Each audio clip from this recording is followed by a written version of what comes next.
I'm Allison, 29, and 6 months ago, my digital art business was barely keeping me afloat. During our monthly family dinner, my brother Brian looked everyone in the eye and called my career a joke. The worst part? My dad nodded and added, "She's always been a failure." I'll never forget the burning humiliation as I sat there, fighting back tears. Little did they know that their cruel words would become the catalyst for my global success. Before I share how I transformed their mockery into motivation, let me know where you're watching from and hit subscribe if you've ever had someone underestimate your dreams. Growing up in our Connecticut suburb, I was always the artsy one. My earliest memories involve clutching colored pencils, filling sketchbooks with drawings that my elementary teachers praised. My bedroom walls became galleries of imagination, landscapes, portraits, and abstract pieces that reflected my developing style.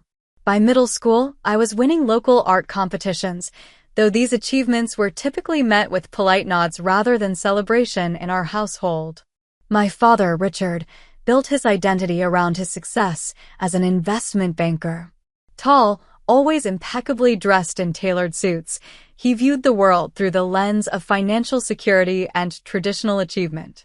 His idea of success was simple: prestigious university, lucrative career, respectable family. My mother, Nancy, once harbored dreams of becoming a novelist, but tucked them away to raise us. Sometimes I'd catch her scribbling in a journal, only to hastily close it when someone entered the room. Her abandoned passion became a silent warning about the impracticality of creative pursuits. My older brother Brian was my father's carbon copy, captain of the debate team, Ivy League business school, followed by a fast-tracked position at a prestigious financial firm. Family conversations revolved around his promotions, his investments, his achievements. He was the golden child who could do no wrong, the standard against which I was constantly measured and found wanting.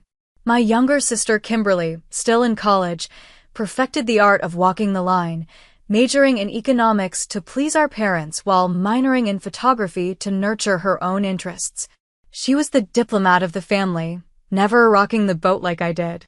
Art was tolerated in our home as a nice hobby, but never respected as a viable career path. When I announced my intention to attend art school instead of pursuing business like Brian, the dinner table fell silent. My father eventually agreed to pay the tuition, though not without frequent reminders that he was investing in a degree with questionable returns. Each semester, he'd review my courses with thinly veiled disappointment. Experimental digital media? How exactly will that put food on the table, Allison? Family gatherings became exercises in deflection. Aunt Marjorie would innocently ask, "How's the art going, dear?" before my father would interject with, "She's still figuring things out." Brian, tell everyone about your new client portfolio. My accomplishments, winning a student exhibition, having work featured in a local gallery, were downplayed as cute diversions rather than professional milestones.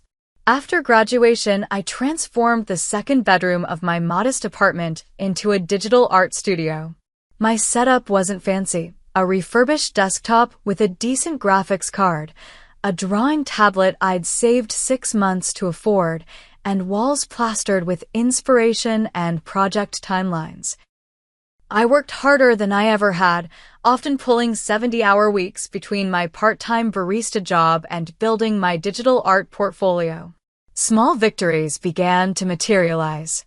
My Instagram following grew from friends and family to a modest community of 5,000. A local boutique commissioned me to design their seasonal catalog. A small tech startup hired me to create their brand identity. These weren't life-changing sums, but they represented progress, tangible evidence that my chosen path could lead somewhere. My bank account didn't reflect my effort. After rent, student loans, and the constant need to upgrade equipment and software, I was barely breaking even. Each month was a financial tightrope walk. Meanwhile, Brian bought a luxury condo in the city, and my parents never failed to mention how settled he was at our age. Despite the financial struggle, I felt I was finally gaining momentum. The boutique owner had referred me to several colleagues. My latest Instagram posts were getting more engagement than ever. A promising online retailer had expressed interest in a potential ongoing partnership that could provide stable income. For the first time, I had concrete success to share at our monthly family dinner, something that might finally earn their respect and prove that my chosen path wasn't just a whimsical detour on the road to inevitable failure. I rehearsed how I'd present my news during the drive to my parents' house, hoping this time would be different. This time, I thought they might actually see that my persistence was paying off, that art wasn't just a hobby, but my profession and passion. Maybe they'd finally understand that success doesn't always wear a business suit or come with a corner office. Little did I know that this dinner would become both my lowest point and the unexpected catalyst for everything that followed. The April evening was unseasonably warm as I pulled into my parents' driveway, carefully balancing the homemade tiramisu I'd spent the morning preparing. Their Tudor-style home stood imposing as ever, manicured gardens framing the entrance, where my mother's prized roses were just beginning to bloom. I took a deep breath, mentally rehearsing the casual way I'd mention my recent accomplishments without seeming desperate for approval. There she is. My mother, Nancy, opened the door before I could knock, embracing me with the scent of her signature perfume. Everyone's already here. Brian brought a bottle of champagne to celebrate his promotion. Of course he did. I smiled and followed her through the familiar hallway lined with family photos, mostly Brian's achievements, my graduation tucked discreetly between his football championships and academic awards. The dining room gleamed with the formal table setting reserved for monthly family dinners.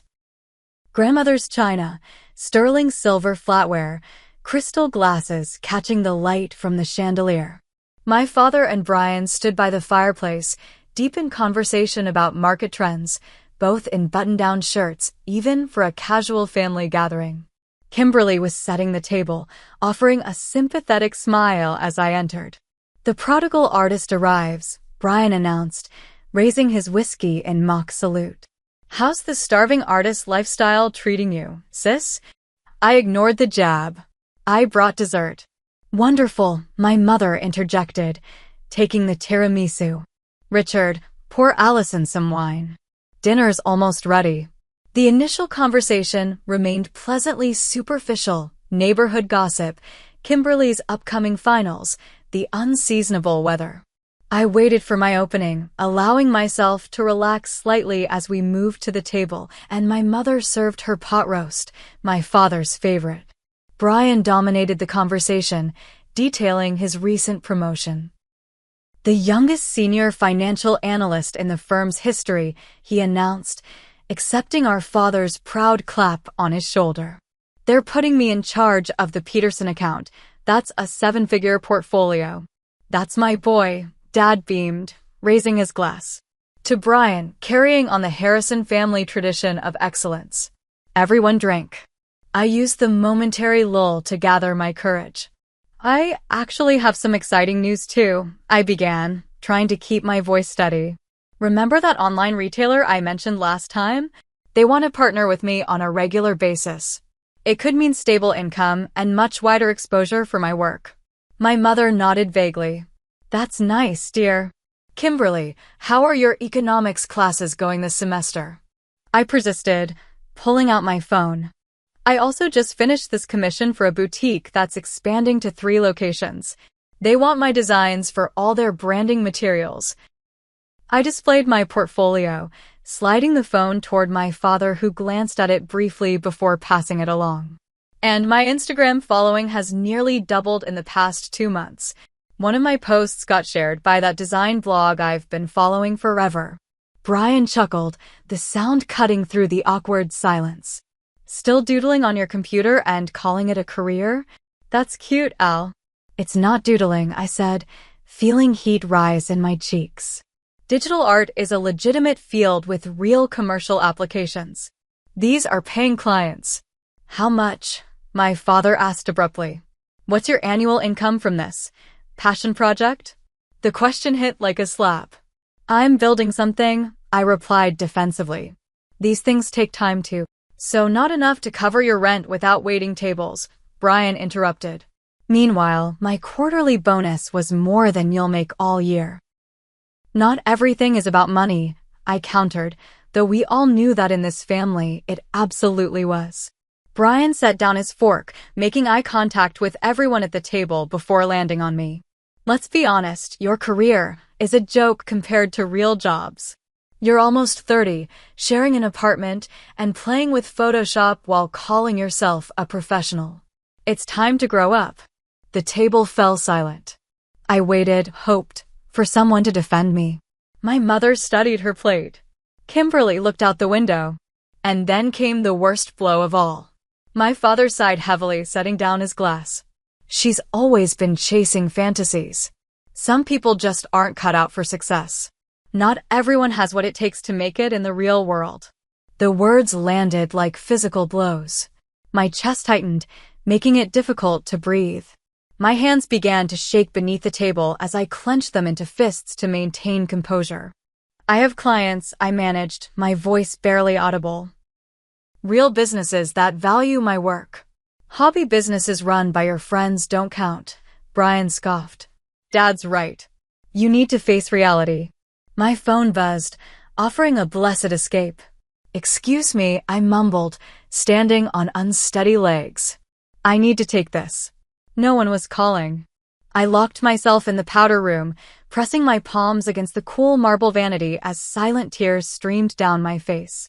Through the door, I could hear the dinner conversation continuing without missing a beat, Brian discussing his new car, my mother asking if he was seeing anyone special. I splashed cold water on my face, reapplying minimal makeup and practicing a neutral expression in the mirror.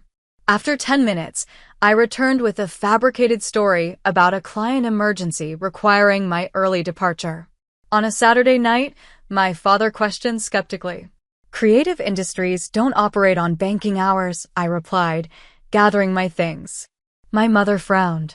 But you haven't had dessert. I'm not hungry anymore, I said, kissing her cheek mechanically. Congratulations again, Brian. See you next month. No one tried very hard to convince me to stay. As I closed the front door behind me, I heard my father's voice. That's the problem with her generation. No commitment, no resilience. If only he knew how much resilience it took just to start my car instead of collapsing in grief right there in their driveway. Rain had started by the time I left my parents' neighborhood, matching my mood as I navigated the familiar streets. Tears blurred my vision until I finally had to pull over at a deserted park overlook. I shut off the engine and let the emotion overtake me deep, heaving sobs that seemed to come from some wounded place I hadn't known existed. She's always been chasing fantasies. Your career is a joke. Some people just aren't cut out for success.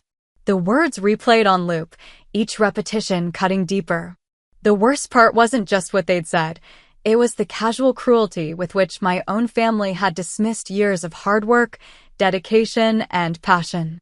It was the realization that they'd never believed in me. Not really. They'd been waiting for me to fail all along.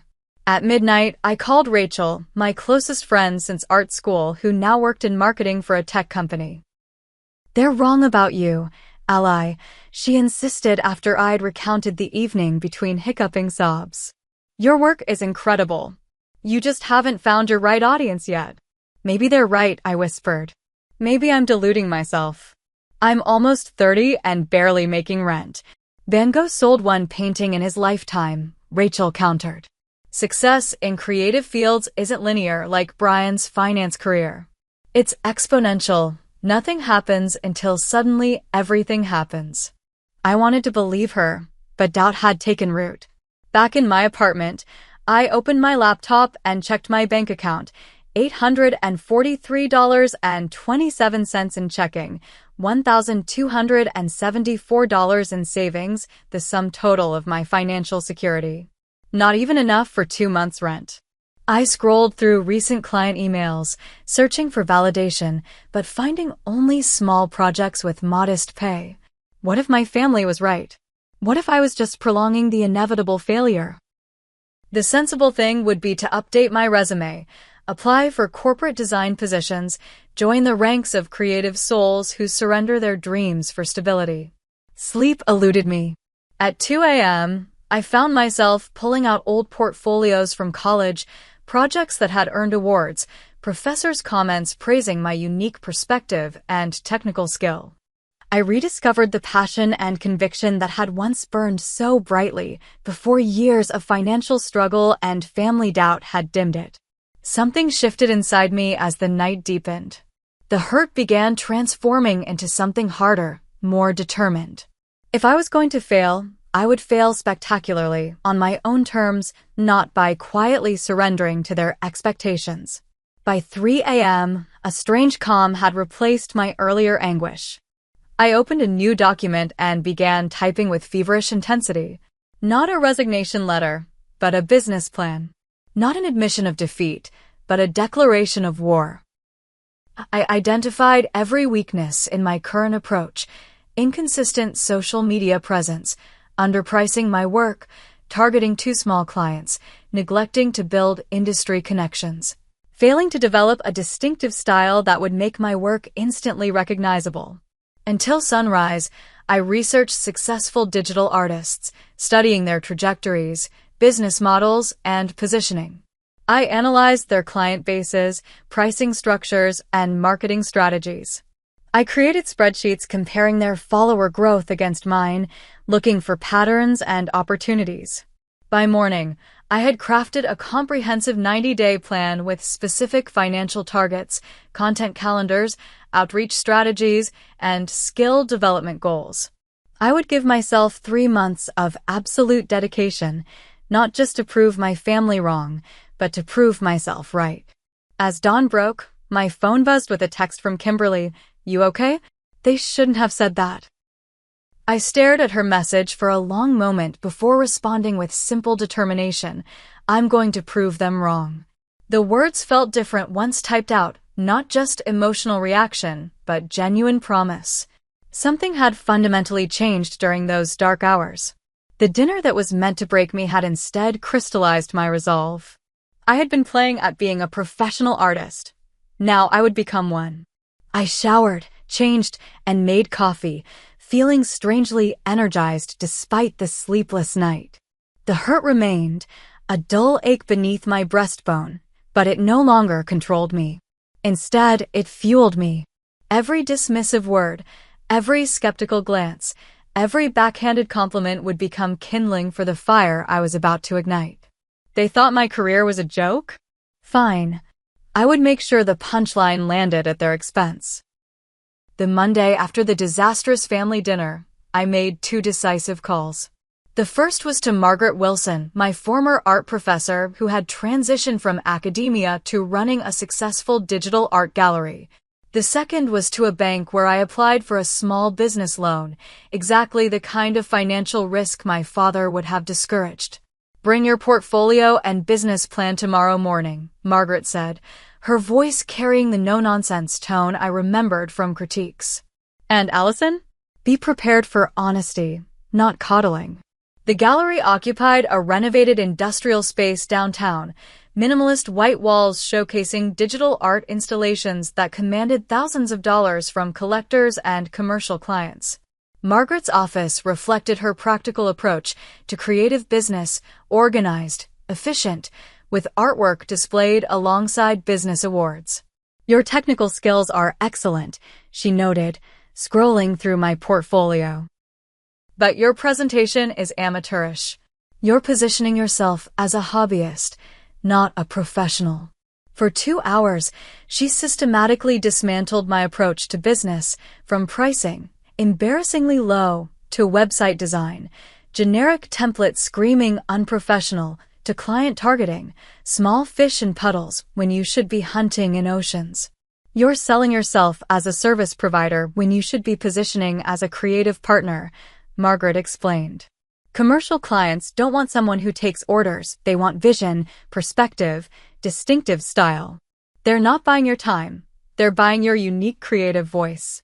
I left with a notebook full of actionable advice and Margaret's promise to make introductions to several gallery owners and commercial art directors if I implemented her suggestions first. The bank approved my $15,000 loan the following week. My father would have been horrified at the interest rate, but I saw it as investment capital, not debt. I immediately upgraded my equipment, purchased industry-standard software, and rented a small studio space in an artist's collective downtown. My apartment became purely residential, while my new studio became command central for Operation Reinvention. I covered one wall with a massive calendar tracking daily, weekly, and monthly goals. Another displayed competitive analysis of successful artists in my niche. A third showcased mood boards for my evolving signature style. I cut expenses to the absolute minimum. No more takeout, no streaming services, no new clothes. Every dollar went toward building my business. 16-hour days became normal, researching industry trends before dawn, creating portfolio pieces until noon, client work until evening, administrative tasks until midnight. With Rachel's marketing expertise, I developed an aggressive social media strategy. You need to triple your content output while improving quality, she advised during a working session. Consistency builds audience, but distinctiveness keeps them engaged. I analyzed which of my previous posts had performed best, identifying elements that resonated with viewers. A pattern emerged, my work combining traditional artistic techniques with digital innovation received the most engagement. I developed this direction, creating a recognizable style where classical composition principles met cutting-edge digital execution. The first small breakthrough came when Design Forward, a popular industry blog, featured my rebranded portfolio in their Emerging Talent section. Allison Harrison bridges the digital traditional divide with work that feels simultaneously timeless and contemporary, they wrote. The feature generated modest traffic to my website and added several hundred followers to my Instagram. Rejection remained a constant companion. For every potential client who expressed interest, 5 others declined. For every successful pitch, countless emails went unanswered. I kept a rejection wall in my studio, printing each no thanks email as motivation. Each one refined my approach for the next opportunity. Physical exhaustion became my new normal. I developed tension headaches from hunching over my tablet for hours. My eyes burned from screen fatigue. I ignored these warning signs, pushing harder, working longer. One particularly grueling week, I slept at my studio for 3 consecutive nights, subsisting on protein bars and cold coffee.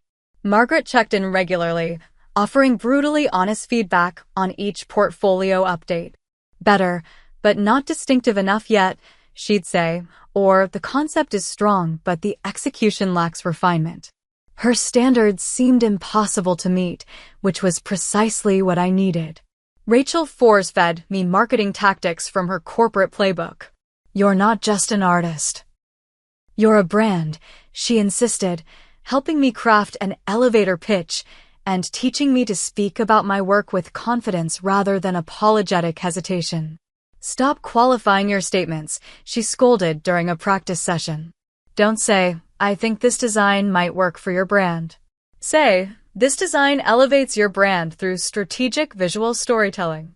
Confidence isn't arrogance when it's backed by skill. After 6 weeks of transformation, my Instagram following had grown from 5,000 to nearly 25,000. My revised portfolio attracted higher quality inquiries. Small but respectable commissions trickled in corporate identity packages for startups, editorial illustrations for online publications, animated graphics for small business websites.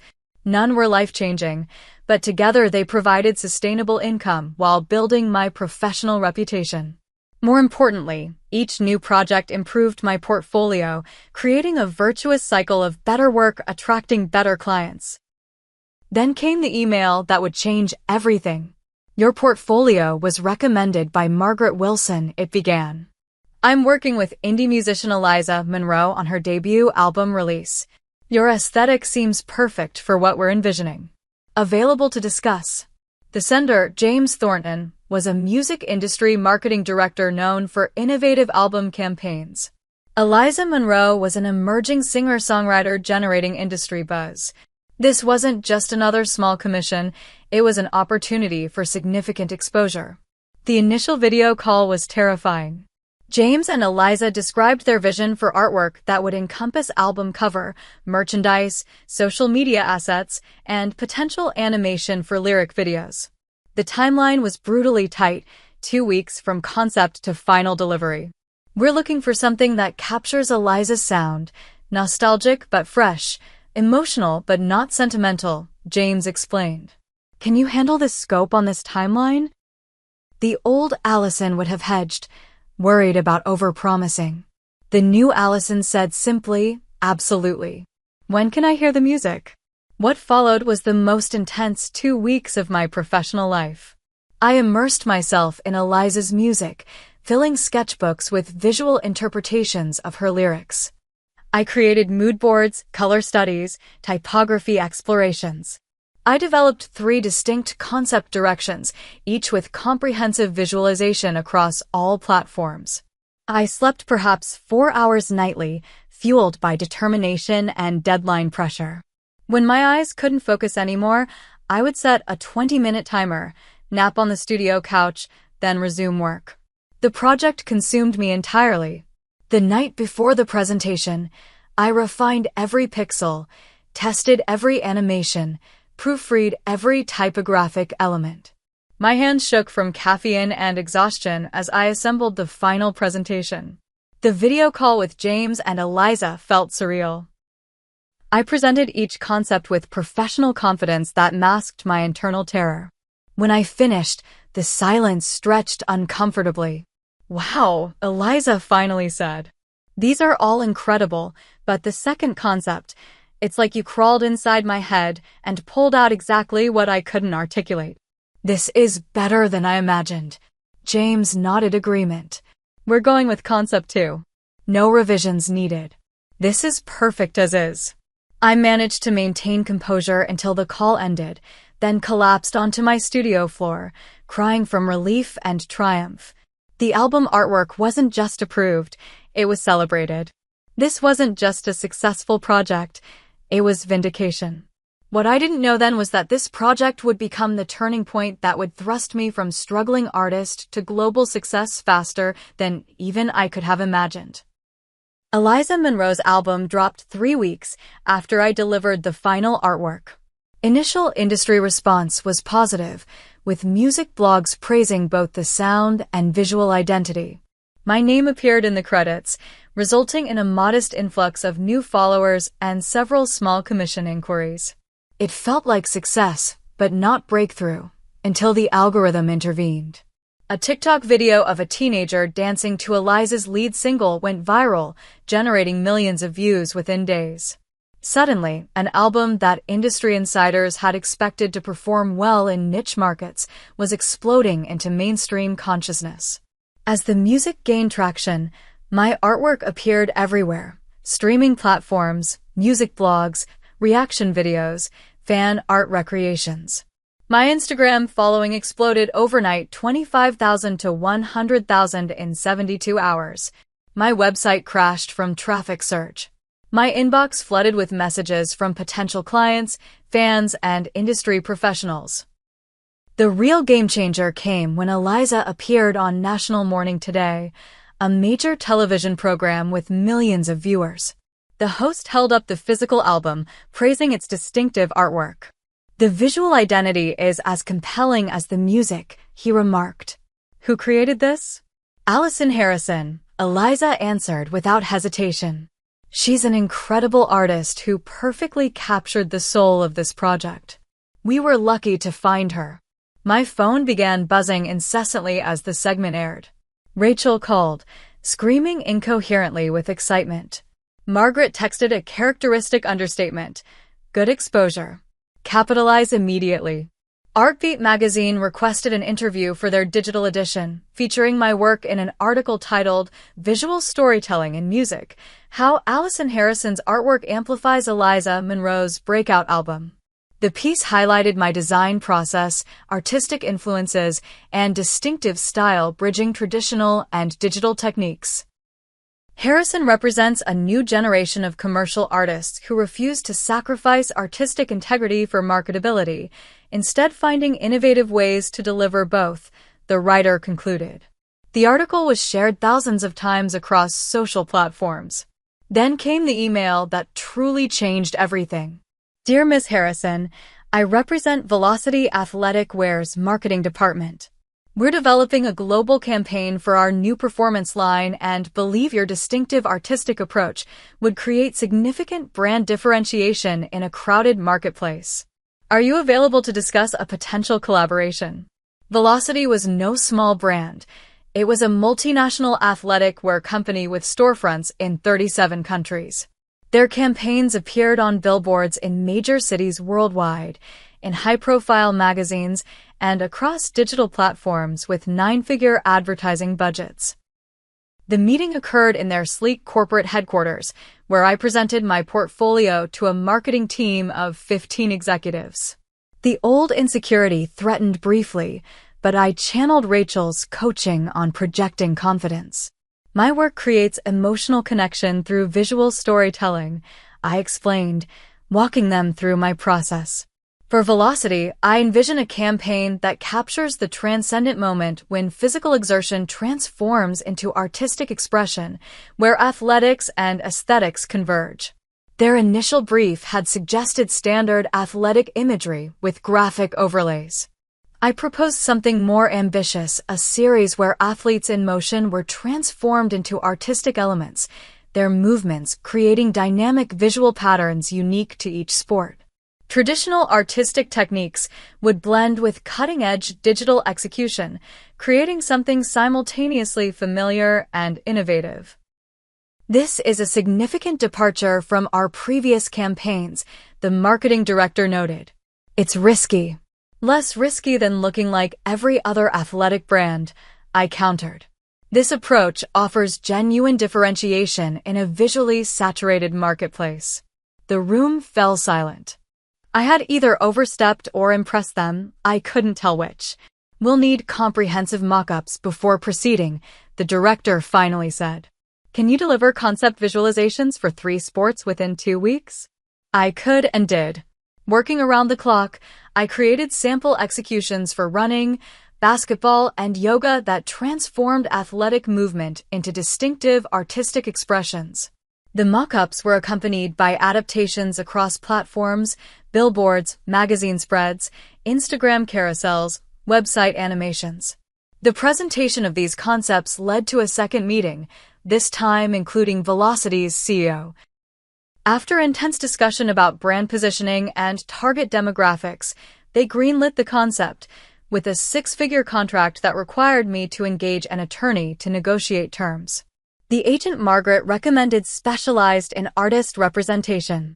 They're lowballing you, she informed me after reviewing their offer. Your concept is the centerpiece of a multi-million-dollar global campaign. Your compensation should reflect that. The subsequent negotiation doubled my fee and included usage rights limitations that protected my creative ownership. The final contract included prominent artist credit on all campaign materials, unusual for commercial work at this scale. Production involved traveling to shoots in 3 countries, working with world-class photographers and elite athletes. I directed artistic elements of each session, then spent weeks in post-production transforming raw imagery into the artistic vision I'd presented. When the campaign launched simultaneously across 5 continents, seeing my work on massive scales was surreal. My artistic vision appeared on Times Square billboards, London bus shelters, Tokyo subway stations, and countless digital platforms. The campaign hashtag generated millions of engagements as people shared photographs of installations in their cities. My Instagram following surpassed 1 million. Commission requests poured in, requiring me to hire an assistant just to manage inquiries. Commercial clients who had previously ignored my portfolio now offered premium rates. Galleries that had declined my submissions now extended exhibition invitations. Financial security arrived with stunning swiftness. The velocity payment alone exceeded my previous annual income several times over. Subsequent projects commanded rates I would have considered impossible months earlier. For the first time, I could choose projects based on creative interest rather than financial necessity. I moved from my modest apartment to a spacious loft with separate living and studio areas. I upgraded equipment, hired part-time administrative support, and even began setting aside retirement savings, a concept that had seemed laughably distant before. National Morning Today, the same program where Eliza had mentioned my name, now requested an interview with me. The segment would focus on my rapid rise in the commercial art world and the distinctive style that had captured global attention. Throughout this whirlwind, one fact remained constant. My family had maintained complete silence. Despite my artwork appearing in national media, despite my name becoming recognized in creative industries, despite the undeniable evidence of my success, not a single congratulatory call or text. Their silence was conspicuous, but no longer painful. For the first time, I realized I didn't need their validation to recognize my own success. The night before my television interview, I stood alone in my new apartment, surveying the space that my joke of a career had provided. I allowed myself a moment of pure emotion, crying not from hurt or vindication, but from genuine pride in what I had accomplished through perseverance, talent, and sheer determination. The path had been harder without family support, but the success was entirely my own. The next morning, as makeup artists prepared me for national television appearance, my phone buzzed with a text from Kimberly. "Dad saw your billboards downtown. Watching you tomorrow. So proud of you." The circle was about to close. The family that had dismissed my career was about to witness its undeniable success, along with several million other viewers. The television appearance generated another wave of attention. Looking poised and professional in the studio lights, I discussed my artistic approach, creative process, and unexpected career trajectory without once mentioning my family's lack of support. The interviewer praised the distinctive style that had taken the commercial art world by storm, while I maintained the confident humility Rachel had coached me to project. Hours after the segment aired, my phone buzzed with a text from Brian. "Saw you on TV this morning. Pretty impressive stuff, sis." His message carried none of his usual condescension, just awkward acknowledgement of success he could no longer dismiss. I let the text sit unanswered, uncertain how to respond after months of silence. The next day, my mother's email arrived, carefully worded, characteristically indirect. "Darling, your father and I caught your interview. You spoke so eloquently about your work. The Velocity campaign is appearing everywhere, Mrs. Henderson from down the street mentioned seeing it and was quite impressed to learn you're the artist behind it. We'd love to hear more about your exciting new projects. Will you be joining us for the monthly dinner this Sunday? Everyone will be there." The monthly dinner invitation, as if nothing had happened, as if they hadn't shattered my confidence and dismissed my life's work. As if we could simply resume normal family relations without addressing the crushing weight of that April evening. My immediate instinct was to decline. Why subject myself to their presence when I no longer needed their approval? My success spoke for itself. I had nothing to prove and no obligation to pretend everything was fine. That evening, I called Dr. Bennett, the therapist I'd started seeing after the breakthrough with Velocity. "They want me at family dinner," I explained. "Part of me wants to go and throw my success in their faces. Another part wants to ignore them entirely. Neither feels right." "What would represent genuine healing for you?" she asked. Not vindication, not avoidance, but actual resolution. The question stayed with me for days as I considered my options. Vindictiveness wouldn't heal the wound. Neither would perpetual estrangement. True healing would require confronting the pain directly, not to inflict hurt in return, but to establish new boundaries based on mutual respect. I finally texted my mother. "I'll be there Sunday. There are things we need to discuss." The week before the dinner, I rehearsed what needed to be said, not accusatory rants but clear, honest statements about how their dismissal had affected me. Dr. Bennett helped me craft language that was assertive without being aggressive, vulnerable without being victimized. Sunday arrived with unnerving swiftness. I dressed purposefully in a simple but expensive designer dress, professional, confident, successful. I drove my recently purchased car, modest but new, to the familiar suburban house, arriving exactly on time rather than my habitual 10 minutes early. My mother answered the door with the same greeting as always, "There she is," though her embrace seemed tentative, almost cautious. The house smelled of pot roast, my father's favorite, a detail that suddenly struck me as symbolic of how little had changed in their world despite the seismic shifts in mine. Brian stood awkwardly by the fireplace, our father beside him. Both attempted casual smiles that didn't reach their eyes. Kimberly hugged me genuinely, whispering, "You look amazing. So glad you came." Dinner began with uncomfortable small talk, neighborhood gossip, Kimberly's summer internship plans, the unseasonable weather.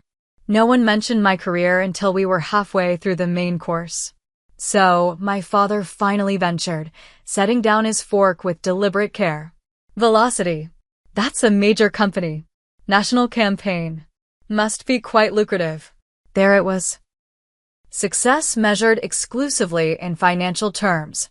"The compensation is appropriate for the scale of the project," I replied neutrally. "The creative challenge and global exposure were equally valuable." "Always knew you had potential," Brian interjected with forced joviality. "Just needed the right opportunity to showcase your talents." The blatant revision of history might have enraged me months earlier. Now it simply confirmed the necessity of the conversation to come. "My colleagues were quite impressed when I mentioned you're my sister," Brian continued. "Several of them recognized your work immediately. One even has your Eliza Monroe album cover framed in his apartment." My mother nodded encouragingly. "We've been following all the excitement. So many opportunities coming your way. We always believed you'd find your path eventually." The collective rewriting of reality was almost amusing in its transparency. No acknowledgement of their dismissal, no recognition of the pain they'd caused, just a convenient narrative where they'd supported me all along. I set down my utensils and took a deliberate breath. "I need to address what happened at our April dinner," I said calmly. "When Brian called my career a joke and Dad agreed that I'd always been a failure." The table fell silent. My father studied his wine glass. My mother's smile froze in place. "Those words hurt deeply," I continued. "Not just because they were cruel, but because they confirmed what I'd always suspected, that my chosen path was never respected in this family." "Allison, surely you're exaggerating," my mother began. "I'm not," I interrupted firmly. "I remember exactly what was said. So do all of you." Kimberly nodded slightly, eyes downcast. "The truth is, your lack of support made everything harder. When I most needed encouragement, I received dismissal. When I sought understanding, I found judgment." That dinner wasn't an isolated incident. It was the culmination of years of subtle and not-so-subtle messages that my creative ambitions weren't valued. My father cleared his throat. "Perhaps we were concerned about your financial security. Creative fields are notoriously unstable." "That would be valid concern," I acknowledged. But what I experienced wasn't concern, it was contempt. There's a profound difference between "I worry about your financial future" and "your career is a joke." Brian shifted uncomfortably. "Look, I said some things I shouldn't have. This isn't about extracting apologies," I clarified. "It's about establishing truth so we can move forward honestly. I've built my success without your support or validation. I don't need either now. What I do need, if we're to have a relationship going forward, is respect for my choices, my career, and my boundaries." My father's expression tightened. "You've clearly done well for yourself. Financial success speaks for itself. Perhaps we underestimated the commercial viability of your talents." Even now, he could only frame achievement in monetary terms. My success isn't measured solely by income, I replied. It's measured by creative fulfillment, by building something meaningful on my own terms. That's something I wish this family understood. An uncomfortable silence settled over the table until my mother attempted to lighten the mood. Who would like dessert? I've made your favorite cheesecake, Allison. Before dessert, I continued, I want to be clear about my boundaries going forward. I won't participate in family gatherings where my career or choices are belittled. I won't engage with condescension disguised as concern. I'm willing to rebuild relationships based on mutual respect, but not to pretend the past didn't happen. My directness clearly discomfited them. Such explicit boundary setting violated the family's unspoken rule of smoothing over conflicts rather than addressing them directly. Well, my father finally said, attempting an awkward chuckle, you've certainly developed confidence along with your success. Perhaps our skepticism provided motivation. Sometimes tough love is what drives achievement. I smiled without humor.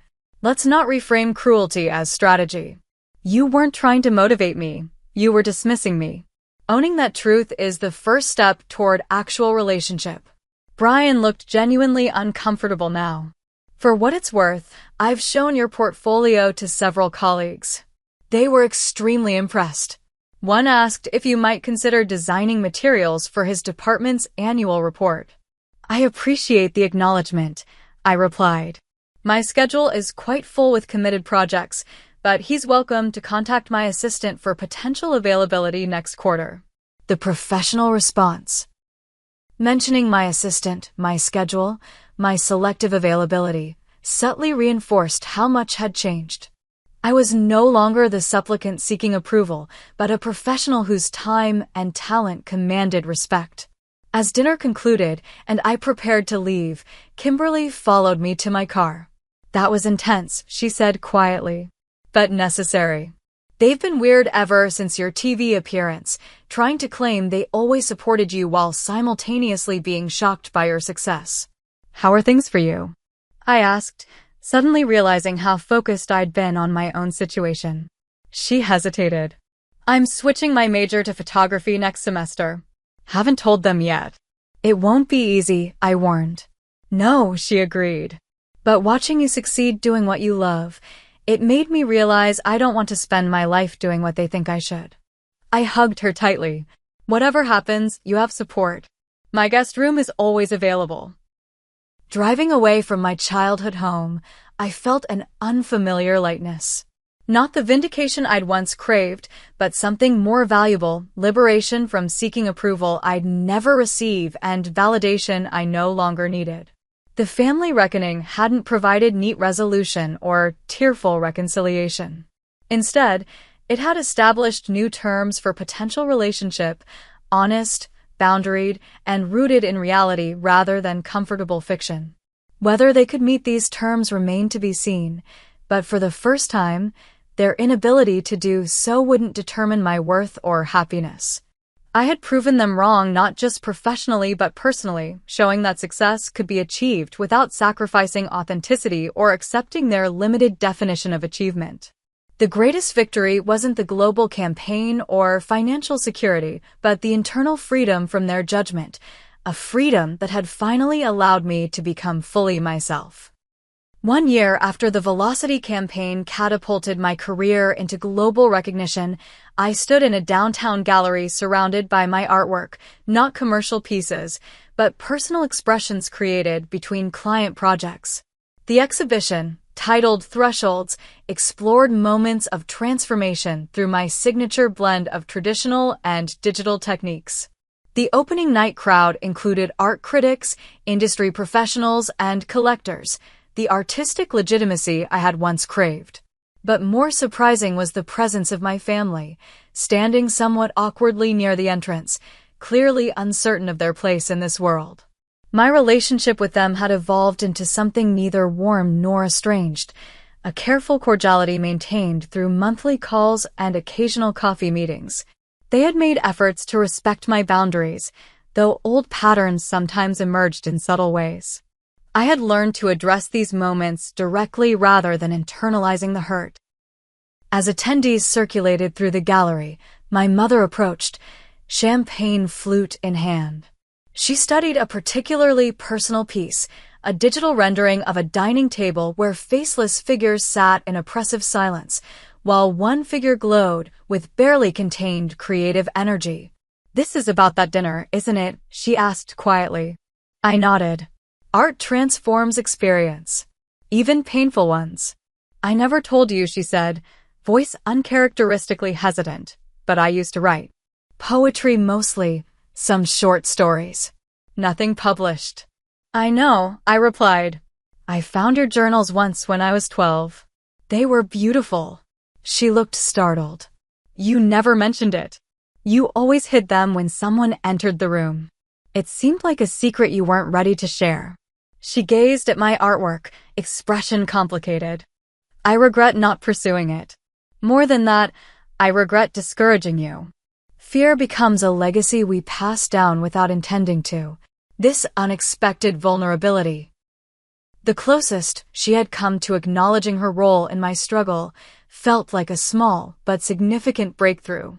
Across the room, my father engaged the gallery owner in conversation about investment potential in emerging artists. Ever the businessman, he had accepted my success primarily in terms he understood: financial viability and market positioning. Still, his presence represented a concession that my chosen path had validity, however he chose to frame it. The most dramatic transformation had occurred with Brian, who approached carrying business cards. "These colleagues asked specifically for your contact information," he explained, slightly embarrassed. "Being your brother apparently makes me interesting by association." The role reversal wasn't lost on either of us, him now leveraging our connection for professional advantage. But rather than satisfaction, I felt a complex empathy. Success had expanded my capacity for understanding even those who had hurt me. Kimberly, now completing her photography degree against our parents' continued objections, had displayed remarkable courage in forging her own path. She interned at my studio one day weekly, developing her skill while completing her studies. Watching her navigate family dynamics with growing confidence was perhaps my most meaningful accomplishment. The year following my breakthrough had brought extraordinary professional development. My studio now employed 5 people, 2 digital artists, an administrative assistant, a project manager, and a social media coordinator. We occupied a renovated warehouse space with separate areas for commercial work, personal projects, and client meetings. High-profile campaigns had established my reputation across industries. Museums commissioned interactive installations. Tech companies sought my aesthetic for product launches. A prestigious publisher had contracted a book showcasing my artistic process and commercial work. Financial security was no longer a concern, but a reality that allowed creative freedom and selective client choice. I maintained the discipline and work ethic that had fueled my breakthrough while establishing healthier boundaries around rest and personal time. Beyond professional accomplishment, I had discovered deeper understanding of success itself. The external validation once so desperately sought proved ultimately hollow compared to internal measures: creative integrity, authentic expression, meaningful impact. The most profound lesson emerged through mentoring younger artists facing similar family resistance. Recognizing my painful experience could benefit others, I established a scholarship program for art students from unsupportive backgrounds, providing not just financial assistance, but professional guidance and emotional support. As the exhibition opening concluded, I gathered my team for a celebratory dinner, inviting my family to join. A symbolic bridging of worlds once kept rigidly separate. The conversation remained somewhat stilted, but genuine effort prevailed on all sides. Watching my mother engage my project manager about creative process, while my father discussed business structure with my administrative director, represented small but meaningful progress.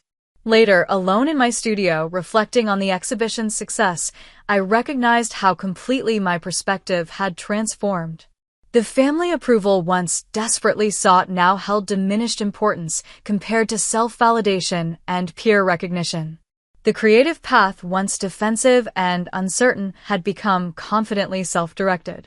The painful dismissal at that April dinner had catalyzed not just professional breakthrough, but personal liberation, freedom from external definition and familial constraint. The wound had healed into wisdom, the rejection into resilience.